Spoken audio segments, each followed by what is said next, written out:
광양과 순천을 배경으로 성장하신 유명한 시인 한 분이 계세요. 누군지 아세요? 정채봉 시인인데 사진을 보여주시면 저분이세요. 저분이 동초 나오시고 광양중 나오시고 농고 나오셨어요. 광양 지금은 하이테크로 바뀌었죠. 순천에서 태어나셨어요. 우리 3살 때 광양으로, 그 당시 광양군이었죠, 이사를 하게 됩니다. 가족과 함께. 그런데 3살 때 엄마가 세상을 떠났어요. 그리고 5살 때 아빠는 일본으로 가서 돈 벌러 온다고 하고 연락이 끊겼어요. 할머니가 저분을 양육하게 됩니다. 여러분, 놀라운 것은 청소년 시절에 우리 교회 광양읍교회죠. 그때 출석하고 말씀으로 양육도 받았다고 합니다. 하지만 안타깝게도 간암으로 인해서 55세라는 젊은 나이에 하나님의 부름을 받으셨어요. 이분이 만남이라는 시를 썼어요. 제가 읽어드리겠습니다. 가장 잘못된 만남은 생선과 같은 만남이다. 만날수록 비린내가 묻어오니까. 가장 조심해야 할 만남은 꽃송이 같은 만남이다. 피어있을 때는 환호하다가 시들면 버리니까. 가장 비천한 만남은 건전지와 같은 만남이다. 힘이 있을 때는 간수하고 힘이 다 닳았을 때는 던져버리니까. 가장 시간이 아까운 만남은 지우개 같은 만남이다. 금방의 만남이 순식간에 지워져 버리니까. 가장 아름다운 만남은 손수건과 같은 만남이다. 힘이 들 때는 땀을 닦아주고 슬플 때는 눈물을 닦아주니까. 아멘. 진짜 감동적이죠. 어떻게 이렇게 글을 아름답게 쓸 수 있을까? 저에게 이런 은사를 하나님이 주셨으면 얼마나 좋을까? 부러웠어요. 여러분, 손수건과 같은 만남, 주님과 우리의 만남이 아닐까요? 우리가 힘들 때, 아플 때, 지칠 때 우리의 눈물을 닦아주시고 정말 열심히 달려가고 땀 흘릴 때 우리 땀을 닦아주시는 주님, 그 주님을 신뢰하시기를 소망합니다. 저는 건전지 같은 만남을 눈에 확 들어왔어요. 여러분, 건전지 버릴 때 어떻게 해요? 제가 이렇게 던져버리더라고요. 진짜 건전지를 다소곳이 쓰레기통에 안 버려요.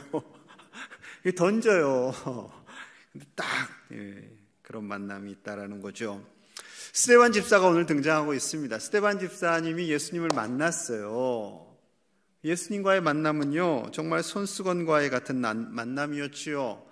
스데반 집사님이 사명을 감당할 때, 에르레를 쓸 때, 복음을 전할 때 하나님께서 땀을 닦아주시고 격려해 주시고 축복해 주셨어요. 그래서 예수님을 가슴에 품었어요. 예수님으로 만족하며 참 제자가 되었습니다. 그런데 안타깝게도 바로 다음에 이어지는 말씀은 기독교 역사 속에 최초의 순교자가 되는 내용이지요. 스데반 집사님은 어떤 믿음의 사람이었을까요? 오늘 함께 살펴보겠는데요. 첫째로, 스데반은 성령이 충만한 사람이었습니다. 스데반은 예루살렘 초대교회에 홀로 된 여인들을 섬기는 그 일에 부르심을 받았어요. 그래서 직분을 받았어요. 7집사 중에 한 분이 됩니다. 사도행전 6장 5절이에요. 온 무리가 이 말을 기뻐하여 믿음과 성령이 충만한 사람 스데반과 또 빌립과 브로고로와 니가노르와 디몬과 바메나와 유대교에 입교했던 안디옥 사람 니골라를 택하여.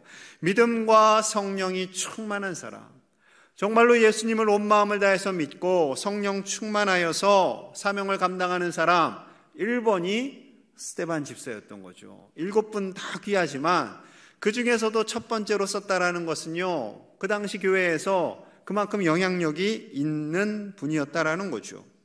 보통 집사님이 아니었어요. 능력의 종이었어요. 6장 8절 보시면 이러합니다. 같이 볼게요. 시작. 스데반이 은혜와 권능이 충만하여 큰 기사와 표적을 민간에 행하니. 아멘. 하나님께서 주신 은혜, 그 성령님의 충만한 권능이 있어서요, 큰 기사와 표적이 일어납니다. 많은 사람들을 위로하고 치료하고 귀신도 내쫓고 이런 일들이 일어났어요. 그럼 많은 사람들이 좋아하고 환대했겠지요. 그러나 그를 싫어하는 사람들도 일어나게 됩니다. 사단이 원래 하나님의 능력이 나타낼 때 이 사단도요, 그것을 어떻게 해서든 막으려고 애를 쓰거든요. 회당에서 구레네 사람, 북아프리카 사람입니다. 알렉산드리아 사람, 이집트 사람입니다. 길리기아, 아시아, 튀르키에서 온 사람, 그 주변, 지중해 주변에서 온 사람들과 함께 복음을 전합니다. 논쟁이 시작됐어요. 처음에는 작은 갈등으로 시작되더니 이것이 점점점 커집니다. 예수님이 메시아이심을, 그 예수님께서 십자가에 달려 죽으셨음을 구약 성경이 주장하는 그 가장 핵심되는 분이 바로 메시아이신 예수님임을 전합니다. 10절이에요.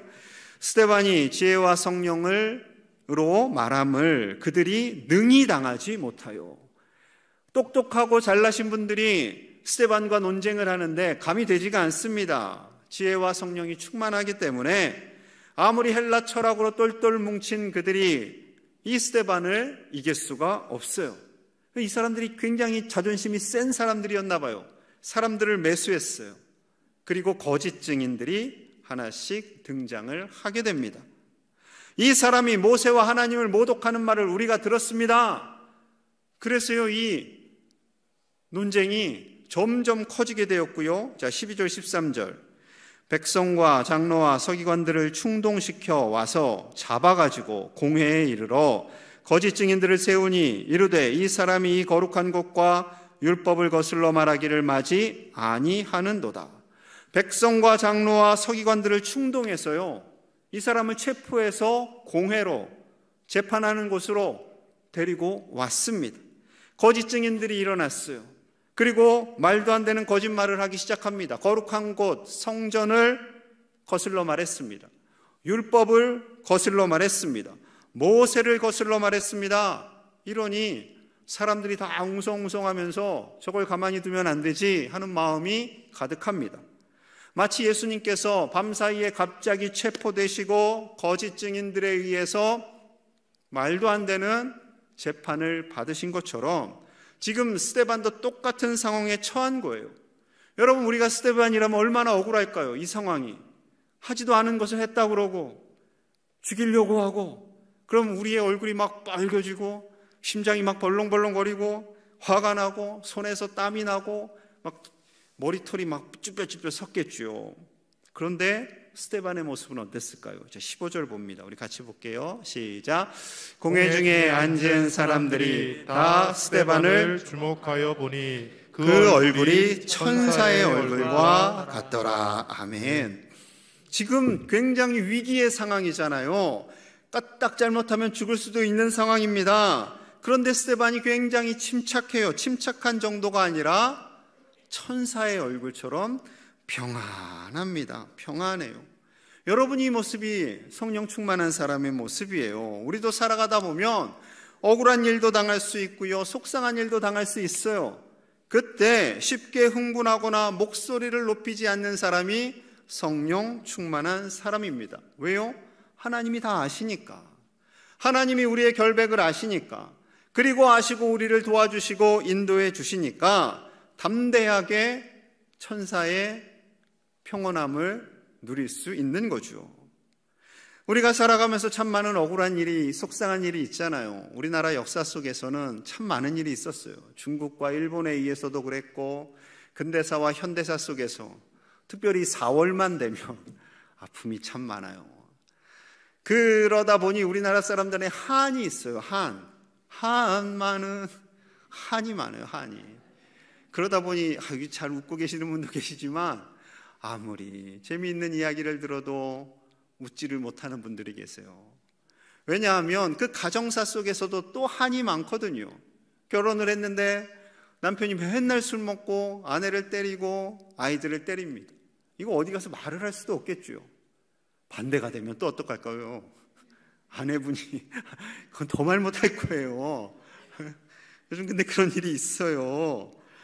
여러분, 참 안타깝고 힘든 어려운 시대를 살아가고 있습니다. 그럼에도 불구하고 우리가 천사처럼 평안할 수 있는 것은 성령 충만함 때문인 거죠. 아까 사진에 보여드린 정채봉 시인, 그렇게 어려운 일을 당하고 부모님이 다 먼저 떠나고 했지만 참 평안해 보이지 않습니까? 성령 충만한 사람은 어떠한 어려운 상황 속에서도 평안함을, 평정심을 유지할 수 있는 거죠. 여러분, 그 성령님의 도우심으로 어떠한 어려움 속에서도 평안하실 수 있는 저와 여러분들 되시기를 간절히 소망합니다. 둘째로 스데반은요, 진리를 외치는 사람입니다. 스데반은 자신의 죽음과 위기 속에서요, 지금 너무나 어려운 상황임을 알고 있는 거죠. 그럼에도 불구하고 담대하게 진리를 선포합니다. 그 진리를 왜곡할 수가 없는 거예요. 스데반은 구약의 핵심을 설명합니다. 아브라함 때부터 이야기하기 시작해요. 자, 5절입니다. 5절 같이 볼게요. 시작.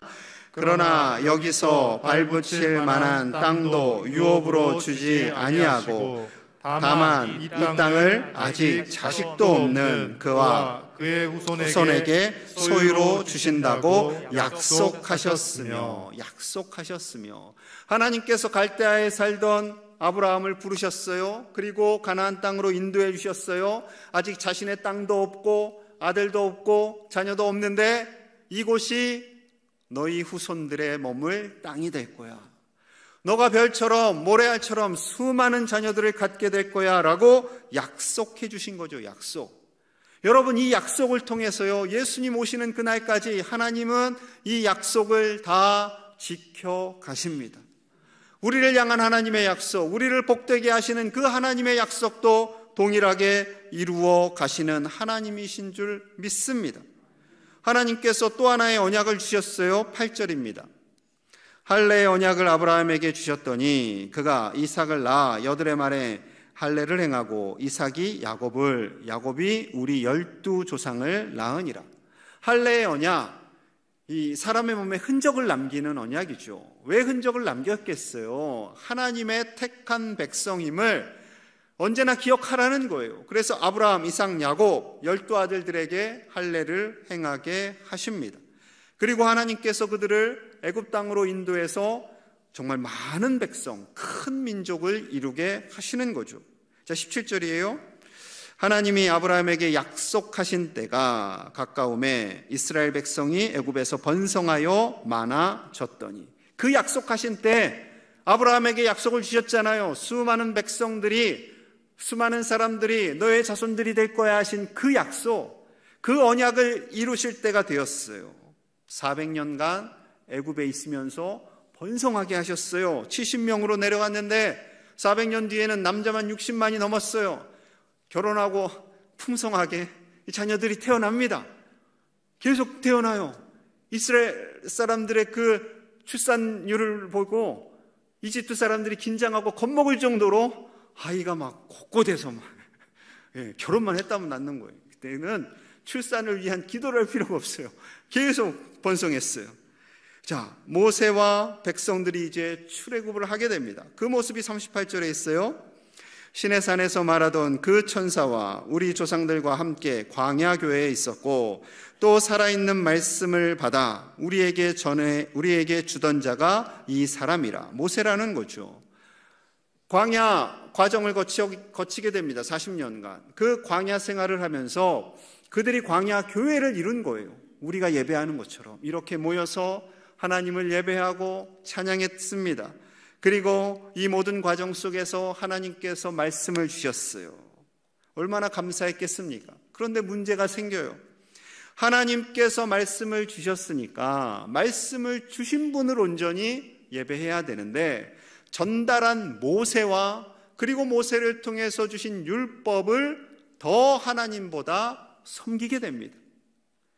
또한 하나님께서 다윗과 솔로몬을 통해서 성전을 짓게 하셨잖아요. 그럼 성전의 주인 되신 하나님을 섬겨야 하는데 성전, 건물 그 자체를 더 중요하게 여기게 된 거죠. 그러다 보니 본질이 무너지게 됩니다. 그래서 하나님께서 많은 선지자들을 보내서 말씀해 주셨어요. 우리가 잘 아는 엘리야, 엘리사, 이사야, 예레미야, 에스겔 수많은 선지자들을 보냈지만 그 음성을 듣지 않습니다. 그 결과 북이스라엘은 아수르에 의해서, 남유다는 바벨론에 의해서 멸망당합니다. 하나님께서 하나님의 백성으로 세웠는데 어떻게 멸망당할 수 있습니까? 말할 수 있겠지요. 그럼 그들이 멸망당하지 않을 방법은 없었습니까? 있었어요. 하나님께서 예레미야를 준비하셨지요. 예레미야 37장 2절입니다. 그와 그의 신하와 그의 땅 백성이 여호와께서 선지자 예레미야에게 하신 말씀을 듣지 아니하니라. 여기서의 그는 유다의 마지막 왕 시드기야를 의미합니다. 시드기야와 시드기야의 신하들과 그의 백성이 하나님께서 예레미야에게 주신 말씀을 듣지 않았어요. 하나님만을 온전히 경외하십시오. 바벨론에게 항복하십시오. 애굽을 의지하지 마십시오. 했는데 다 반대로 했어요. 그리고 거짓 선지자의 말을 들었어요. 그리고 예레미야를 어떻게 했을까요? 37장 21절입니다. 이에 시드기야 왕이 명령하여 예레미야를 감옥들에 두고 떡 만드는 자의 거리에서 매일 떡 한 개씩 그에게 주게 하며 성중에 떡이 떨어질 때까지 이르니라. 예레미야가 감옥들에 머무니라. 예레미야를, 하나님의 말씀을 전하는 예레미야를 감옥에 넣어버렸어요. 그리고 곡식, 이렇게 뭉친 떡, 우리말로는 떡이라고 했는데 곡식 뭉친 거 한 덩이씩 이거나 먹어라 하고 하루에 하나씩 넣어준 거예요. 언제까지 예레미야를 감옥에 가두었을까요? 28절입니다. 38장. 예레미야가 예루살렘이 함락되는 날까지 감옥들에 머물렀더라. 예루살렘이 유다가 바벨론에 의해서 완전히 폐허가 될 때까지, 나라가 망할 때까지 하나님의 말씀을 전하는 예레미야를 감옥에 가두어 버렸어요. 여러분, 하나님의 말씀을 전하는 선지자를 감옥에 가두고 그의 말을 듣지 않는데 어떻게 나라가 제대로 번성할 수 있었겠습니까? 어떻게 전쟁에서 이길 수 있었겠어요? 망하는 거죠. 이 사실을 스데반이 당당하게 선포합니다. 52절 53절이에요. 너희 조상들이 선지자들 중에 누구를 박해하지 아니하였느냐? 의인이 오시리라 예고한 자들을 그들이 죽였고 이제 너희는 그 의인을 잡아준 자요 살인한 자가 되나니 너희는 천사가 전한 율법을 받고도 지키지 아니하였도다 하니라. 너희 조상들 왕과 제사장들은 눈과 귀가 가리워져서 하나님의 말씀을 듣고도 선지자들을 보아도 따르지 않았다라는 거죠. 심지어 그 선지자들을 죽였고 선지자들이 오시리라 하신 의인 예수 그리스도마저 십자가에 매달아 죽였다라는 겁니다.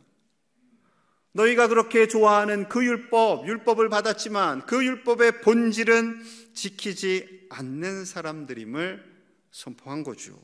여러분, 이렇게 진리를 말하면 생명의 위협이 옵니다. 그걸 모르고 외쳤을까요? 진리니까, 사실이니까 외쳤어요. 여러분, 예수님께서 성전에 들어가셔서 상을 다 엎으셨잖아요. 장사하는 사람들을 쫓아냈잖아요. 돈이 막 떼굴떼굴 굴러다녀요. 그 일 후에 예수님께서 죽으실 줄 모르셨을까요? 아시죠. 아시고 하시는 거예요. 진리를 선포해야 하니까. 진리가 너무나도 소중하기 때문에, 그 진리가 우리를 살리기 때문에, 그 진리가 우리를 자유하기 때문에 예수님과 스데반은 진리를 선포합니다. 여러분, 그 진리를 받은 사람들이 이제는 우리가 되었어요. 우리가 되었습니다. 기독교가 비록 좋은 소리를 못 들어도 여러분, 우리는 진리를 가지고 그 진리를 전하는 증인으로 살아가야 할 줄로 믿습니다. 심지어 우리의 목에 칼이 들어온다 할지라도 진리를 말하는 사람들로 살아가는 저와 여러분들이 되어야 할 줄 믿습니다. 예수님만이 우리의 구주가 되심을, 우리를 너무나 사랑하셔서 예수님을 이 땅에 보내셨음을, 그 예수님만으로 영원한 하나님의 나라에서 함께 주님과 살게 됨을 당당하게 고백하실 수 있는 주님의 증인들이 되시기를 간절히 소망합니다. 셋째로, 스데반은요, 순교를 두려워하지 않는 사람이에요. 자, 51절 봅니다. 목이 곧고 마음과 귀에 할례를 받지 못한 사람들아, 너희도 너희 조상과 같이 항상 성령을 거스르는도다. 아주 이 말은 좀 안 해야 이 스데반이 좀 살 수 있는데 사실이거든요. 너무나 교만해요. 하나님의 말씀을 듣지를 않아요.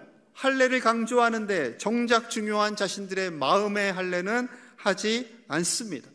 그러다 보니 성령님을 늘 거스르지요. 너무나도 쓴소리예요. 너무나도 쓴소리를 하니 그들의 마음이 어땠을까요? 54절입니다. 그들이 이 말을 듣고 마음에 찔렸으면 회개를 해야죠. 그를 향하여 이를 갑니다. 이를 바닥바닥 갑니다. 성령님께서 찔림을 주셨더라면 회개해야 됩니다. 주님께 무릎을 꿇고 나와야 하는데 그들이 이를 갈았어요. 여러분, 성경을 깊이 묵상하면요, 그 이 가는 소리가 들립니다. 진짜예요. 성경을 깊이 묵상하면 예수님의 십자가에 못 박는 망치 소리가 들립니다.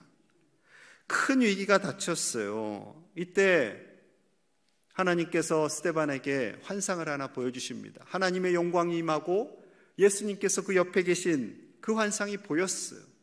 그것을 스데반이 말했어요. 그러자 백성들이 귀를 막고 일제히 달려듭니다. 그리고 성 밖으로 끌어냈어요. 59절, 60절입니다. 우리 함께 볼게요. 시작. 그들이 돌로 스데반을 치니 스데반이 부르짖어 이르되 주 예수여 내 영혼을 받으시옵소서 하고 무릎을 꿇고 크게 불러 이르되 주여 이 죄를 그들에게 돌리지 마옵소서. 이 말을 하고 자니라. 아멘. 그들이 달려들어서요, 성 밖으로 끌어냅니다. 왜냐하면 성 안에서는 살인을 할 수가 없어요. 성 밖으로 끌고 가서 돌로 스데반을 칩니다.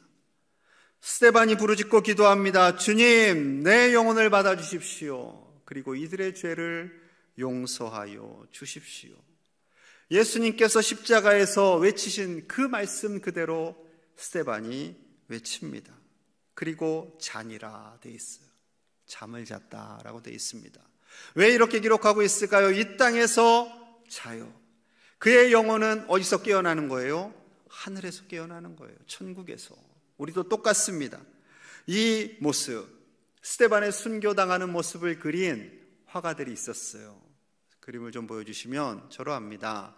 여러분, 돌로 친다라고 했을 때는요, 멀리 있는 사람을 향해서 돌을 던지는 게 아니라, 다음 그림도 저렇게 가까이서 큰 돌로 이렇게 내리치는 겁니다. 여러분, 이 돌 맞을 때 얼마나 겁이 날까요? 제가 어릴 적에 돌 맞아봐서 알아요. 친구가 던진 돌, 조그만 돌. 실수죠. 굉장히 아프고요. 돌 날라올 때 무섭습니다. 하는데 무섭죠. 그런데 이 큰 돌로 내리치는 거예요. 그런데 스데반은요, 겁먹거나 두려워하지 않았습니다. 그의 얼굴에서 천사 같은 광채가 났어요. 예수님께서 이런 말씀하셨죠. 마태복음 5장 11절 12절입니다. 나로 말미암아 너희를 욕하고 박해하고 거짓으로 너희를 거슬러 모든 악한 말을 할 때에는 너희에게 복이 있나니. 함께 봅니다. 시작. 기뻐하고 즐거워하라. 하늘에서 너희의 상이 큼이라. 너희 전에 있던 선지자들도 이같이 박해하였느니라. 아멘. 우리가 믿음 생활하다가요, 고난이 올 수도 있습니다. 때로는 욕을 먹기도 해요. 때로는 사람들이 우리를 음해하기도 해요. 여러분, 그럴 때 어떻게 하라고요? 기뻐하고 즐거워하라고 하십니다. 너무하시죠, 우리 주님. 어떻게 이 상황이 어떻게 기뻐하고 즐거워할 상황이 됩니까, 주님? 따지고 싶지만, 왜냐하면 하늘에서의 상이 큰 거예요. 하나님께서 너무나 기뻐하시고 우리의 마음을 주님의 손수건으로 만져주시고 우리의 눈물과 정말로 힘들어서 피가 난다 할지라도, 상처가 난다 할지라도 그것을 싸매어 주시는 주님의 따스한 손길이 있는 줄로 믿습니다. 사랑하는 여러분, 담대하시기 바랍니다. 성령 충만하여서 진리를 말하고 순교조차 두려워하지 않는 담대한 믿음으로 살아갈 때 우리는 이 힘든 세상에서 그 무엇도 두려워하지 않을 수 있습니다. 강하고 담대하시기 바랍니다. 우리 사랑하는 청년들, 청소년들, 그리고 모든 성도님들, 이 세상에서 오직 믿음으로 살아 담대한 하나님의 사람들, 우리 주님의 제자들이 다 되시기를 주님의 이름으로 간절히 축복합니다. 우리 함께 마음을 모아서 기도하겠습니다. 하나님, 우리가 성령 충만하기를 원합니다. 순교자의 믿음으로, 진리를 선포하는 믿음으로 담대하게 살게 하여 주시옵소서. 우리의 눈물과 우리의 마음의 상처와 우리의 육신의 연약함을 아시는 아버지, 주님의 따스한 손길로 우리를 어루만져 주시고 강건하게 하여 주셔서 이 세상의 어떠한 어려움 속에서도 이겨나가는 하나님의 자녀들이 다 되게 하여 주시옵소서. 두려워하거나 염려하지 않게 하시고 우리를 성령 충만하게 하사 천사 같은 모습으로 살도록 축복하여 주옵소서. 예수님 이름 받들어 간절히 기도하옵나이다. 아멘.